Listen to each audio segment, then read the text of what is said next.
चला तर मित्रांनो, आज आपण पाहणार आहोत श्यामची आई रात्र पहिली सावित्री व्रत. आश्रमातील प्रार्थना झाली. सारे सोबती सभोवताली मंडलाकार बसले होते. श्यामच्या मुखचंद्राकडे सर्वांचे डोळे लागले होते. तो भातृसंग म्हणजे एक अपूर्व दृश्य होते. वाळवंटातील झरा अधिकच सुंदर व पवित्र वाटतो. अंधारात एक किरणही आशा देतो. सध्याच्या निष्प्रेम काळात मला काय त्याचे, अशा काळात असे प्रेमळ संघ म्हणजे परम आशा होय. त्या भातृसंघातील प्रेमासारखे प्रेम अन्यत्र क्वचितच पाहाव्यास सापडले असते. तो आश्रम म्हणजे त्या गावातील जीवनाला, साचीव जीवनाला स्वच्छ ठेवणारा जिवंत व पवित्र झरा होय. गावात सर्वत्र शांतता होती. आकाशात शांतता होती. काही बैलांच्या गळ्यांतील घंटांचा गोड आवाज दुरून ऐकून येत होता. वारा मात्र स्वस्थ नव्हता. तो त्रिभुवन मंदिराला सारखा प्रदक्षिणा घालत होता. आपली अखंड प्रार्थना गुणगुणत होता. श्यामने सुरुवात केली. माझ्या आईचे माहेर फार श्रीमंत नव्हते, तरी सुखी होते. माहेरी खाण्यापिण्याची ददात नव्हती. माझ्या आईचे माहेर गावातच होते. माझ्या आईचे वडील फार कर्मठ व धर्मनिष्ठ होते. माझी आई सर्व भावंडात मोठी होती. माझ्या आईवर तिच्या आईबापांचे फार प्रेम होते. माझ्या आईला माहेरी कोणी आवडी म्हणत, कोणी बयो म्हणत. आवडी, खरंच लहानपणापासून ती सर्वांना आवडत असे. बयो, खरंच ती जगाची बयो होती. आई होती. माहेरची गडी माणसे, कांडपिणी, पुढे मोठेपणीही जेव्हा माझ्या आईला बयो म्हणून हाक मारीत, तेव्हा ती हाक किती गोड वाटे म्हणून सांगू. ती हाक मारण्यात असलेला जिव्हाळा हृदयालाच कळे. माझ्या आईला 2 भाऊ व 1 बहीण होती. माझ्या आईची आई अत्यंत नियमित व दक्ष होती. तिच्या घरातील भांडी आरशाप्रमाणे स्वच्छ असत. माझ्या आईचे लग्न लहानपणीच झाले होते. सासर श्रीमंत होते. सासरची मंडळी गावात सरदार म्हणून मानली जाई. निदान ते तरी स्वतःला तसे समजत. आईच्या अंगावर सोन्या मोत्यांचे दागिने होते. पोत, पेट्या, सरीवाकी, गोट तोडे सारे काही होते. भरल्या घरात, भरल्या गोकुळात ती पडली होती. सासरचे तिचे नाव यशोदा ठेवण्यात आले. सासरी ती लहानाची मोठी होत होती. कशाला तोटा नव्हता. चांगले ल्यायला, चांगले खायला होते. एकत्र घरात कामही भरपूर असे. उत्साही परिस्थितीत, सहानुभूतीच्या वातावरणात काम कराव्यास मनुष्य कंटाळत नाही. उलट 4 धंदे करण्यात धन्यता व आनंद मानतो. मित्रांनो, माझ्या वडिलांच्या अंगावर ते वयाने 17-18 वर्षाचे झाले नाहीत, तोच सारी जबाबदारी पडली होती. कारण आजोबा थकले होते. वडीलच सारा कारभार पाहू लागले. देवघेव तेच पाहत. आम्ही आमच्या वडिलांस भाऊ म्हणत असो व लोक त्यांना भाऊराव असे म्हणत. आजूबाजूच्या खेड्यातील लोक आम्हाला खोत म्हणून संबोधित. खोत म्हणजे काय? भिकाने प्रश्न विचारला. श्याम म्हणाला, खोत म्हणजे गावचा ठरीव शेतसारा वसूल करून सरकारकडे पाठविणारा बिनपगारी दलाल. त्याला काही मिळत नाही का? रामने विचारले. हो, मिळते तर. सरकारी शेतसाऱ्याच्या जवळजवळ 1/4 हिस्सा खोताला फायदा असतो. खोत गावातील पिकांची आभावणी करतो, पिकांचा अंदाज करतो. याला पीक धरणे असे म्हणतात. एखाद्या शेतात पीक चांगले नसले तरी चांगले लावतात. लोकांनी वसूल दिला नाही तर सरकारी मदत मिळते. मग जप्ती प्रकरणे होतात. ठरल्या वेळी खोताने शेतकऱ्यांचे हप्ते वसूल आला नसला तरी पदरचेच पैसे देऊन भरलेच पाहिजे. आमच्या वराड नागपुराकडे मालगुजार असतात, तसाच प्रकार दिसतो, भिका म्हणाला. गोविंदा उत्कंठतेने म्हणाला, पुरे रे आता तुमचे, तुम्ही पुढे सांगा. श्यामने पुन्हा गोष्टीला सुरुवात केली. आम्ही वडवली गावचे खोत होतो. त्या वडवली गावात आमची खूप मोठी बाग होती. धो धो पाणी वाहत असे. दाण भरून दुरून पाणी आणले होते. ते उंचावरून पडत असे. बागेत केळी, पोफळी, अननस लावलेले होते. निरनिराळ्या जातीची फणसाची झाडे होती. कापे, बरके, अर्धकापे. तुम्ही कोकणात याल तेव्हा हे सारे प्रकार तुम्हास मी दाखवेन. ती बाग म्हणजे आमचे वैभव, आमचे भाग्य असे म्हणत. परंतु गड्यांनो, ते आमचे वैभव नसून आमचे पाप होते. पाप क्षणभर हसते पण कायमचे रडत बसते. पाप थोडा वेळ डोकं वर करते परंतु कायमचे धुळीत मिळते. पापाला तात्पुरता मान, तात्पुरते स्थान. जगात सद्गुण शुक्राच्या ताराप्रमाणे शांत व स्थिर सदैव तळपत राहतात. खोताने वाटेल त्याला कामाला बोलवावे. बोलावले तर गेले पाहिजे, नाहीतर खोताचा रोष व्हावयाचा. गावातील कष्टाळू बायका माणसांनी वांगी लावावी, मिरच्या कराव्या, कणगरे, करिंदे, रताळी लावावी, भोपळे, कलिंगडे यांचे वेल लावावे. परंतु या सर्वावर खोताची नजर असावयाची. खरोखर या जगात दुसऱ्यांच्या श्रमावर जगणे यासारखे दुसरे पाप नाही. दुसऱ्याला राबवून रात्रंदिवस श्रमवून त्यांना तुच्छ मानून आपण गाद्या गिरंद्यावर लोळावे यासारखा अक्षम्य अपराध नाही. माझ्या आईच्या अंगाखांद्यावर जे दागिने होते ते कोठून आले? पाणीदार मोत्यांची नथ, खेड्यातील गरीब बायकांच्या डोळ्यातील मोत्यांच्या अश्रूची ती बनलेली होती. त्या गरीब लोकांच्या सोन्यासारख्या मुलांच्या तोंडावरील हास्य व अंगावरील बाळसे आणि तजेला हिरावून आणून माझ्या आईला सोन्याचे गोटतोडे करण्यात आले होते. परमेश्वराला हे सत्य माझ्या आईला पटवून द्यावयाचे होते. तो माझ्या आईला जागे करणार होता. माझे वडील स्वभावाने दुष्ट होते अशातला भाग नाही, परंतु पूर्वजांची प्रथा त्यांनी चालू ठेवली. खोताच्या अवास्तव अधिकाराचा त्यांना अभिमान वाटे. कोणी ऐकले नाही तर त्यांना वाटे हे कुणबट माजले. कुणब्याला कुणबट म्हणायचे, महाराला महारडा म्हणावयाचे अशी ही पद्धत ठरलेली.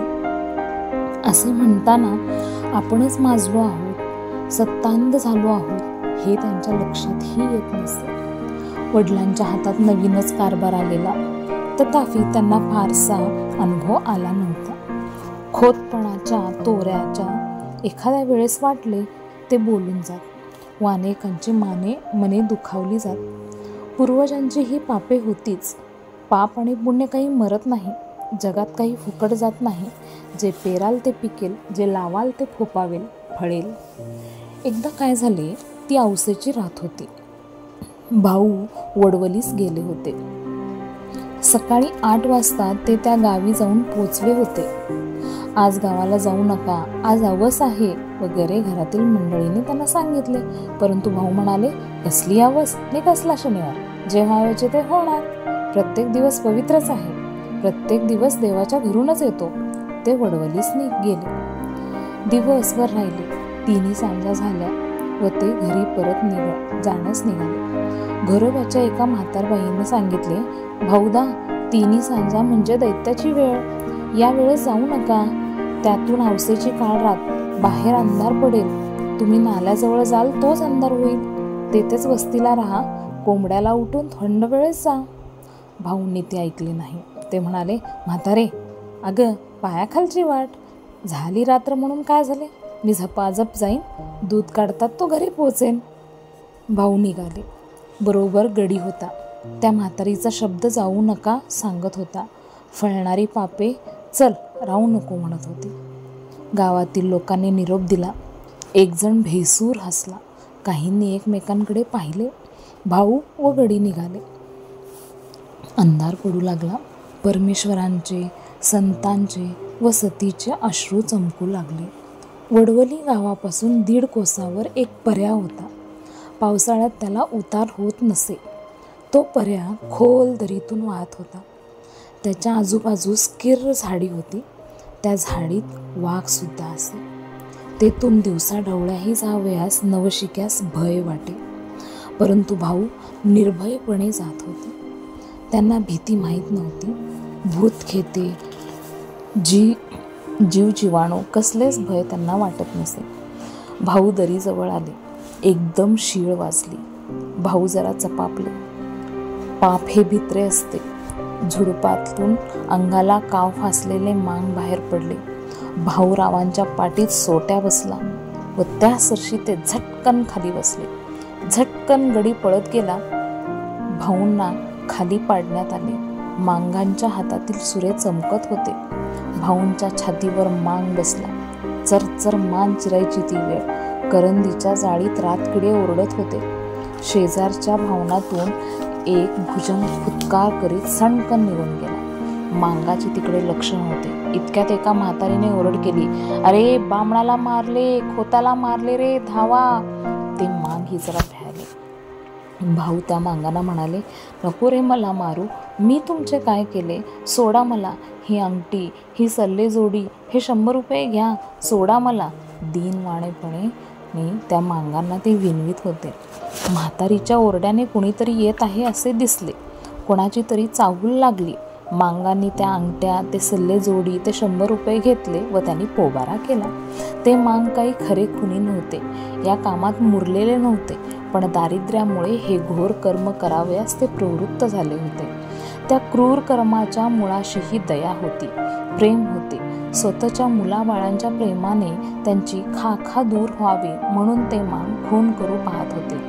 कुणी म्हणतात की जगात कलह, स्पर्धा हेच सत्य आहे, परंतु त्या कलहाच्या मुळाशी, या धडपडीच्या मुळाशीही प्रेम आहे.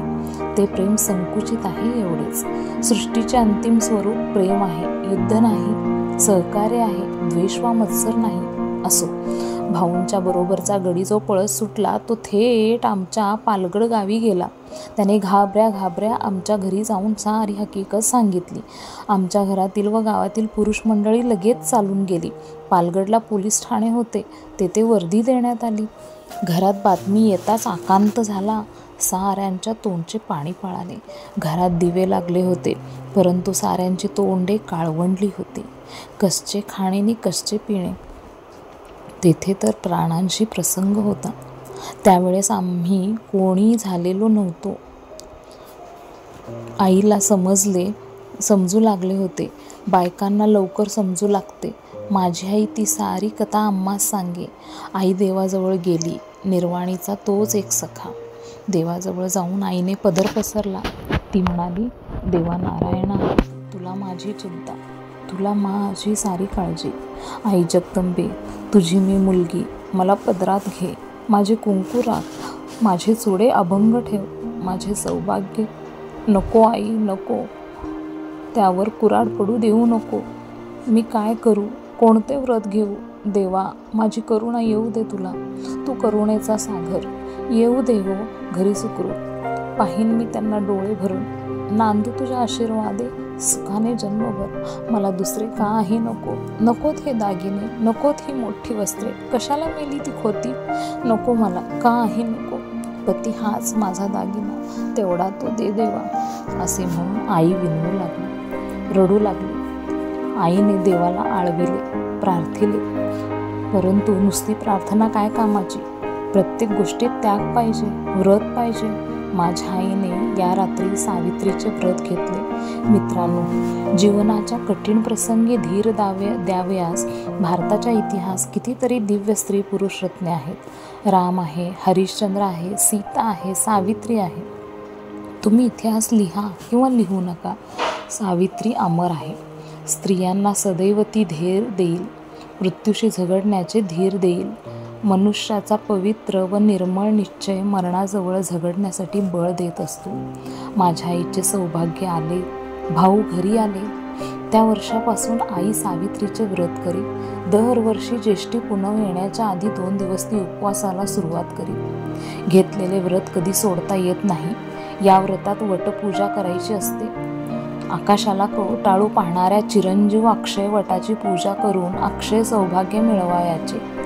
वटवृक्षाप्रमाणे कुळ वाढो, ते जगाला छाया देऊ, आधार देऊ. वटवृक्षवर उंच जाऊन जणू स्वशरीराने देवाच्या पायाला स्पर्श करतो. त्याप्रमाणे कुळालाही वर जाण्याची, उन्नत होण्याची सदैव इच्छा असो. वटवृक्षास अनेक पारंब्या व तणावे फुटतात. त्याप्रमाणे कुळविस्तार होवो व कुळाला बळकटी येवो. या व अशाच शेकडो भावना या वटपूजेने कळत व नकळत बायकांच्या जीवनात येत असते. सावित्री व्रताचे दिवस जवळ येत चालले की माझी आई गंभीर होत असते. मी त्यासंबंधीचीच एक आठवण सांगणार आहे. आत्तापर्यंतची ही प्रस्तावनाच होती.